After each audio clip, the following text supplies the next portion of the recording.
ওয়ালাইকুম আসসালাম। হ্যাঁ ভালো আছি, তুমি কেমন আছো? হ্যাঁ ভালো আছো না? আচ্ছা তুমি কার সঙ্গে আছো? ওই মাদার চোদের সঙ্গে। ওই মাদার চোর তো এতই হারামজাদা। ওই শুয়োরের বাচ্চা, ওই তো লটির বাচ্চা, ওই সাহাচুদির বেটা মাগির লিসা, এতই মাগির লিসা। ওই হারামজাদের আমি সামনে পাইলে একটা এমন একটা চটকানি মারবো, শালা মাদার চোদ। শুনো, তবে কি আছে, ওই মাদার চোদ ওই জায়গায় আছে নাকি? ও আমার কথা সব শুনতেছে।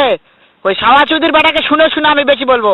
শুয়োরের বাচ্চা, শুয়োরের বাচ্চাকে আমি একটা এমন একটা চটকানি মারবো, শালা শুয়োরের বাচ্চা, লটির বাচ্চা। তাই নাকি? ওই শুয়োরের বাচ্চা আমাকে মারতে চায়? শুয়োরের বাচ্চাকে আমি দেখা সাক্ষাৎ হলে বলে শুয়োরের বাচ্চাকে আমি এমন চটকানি মারবো, মাদার চোদ। আমি থামা।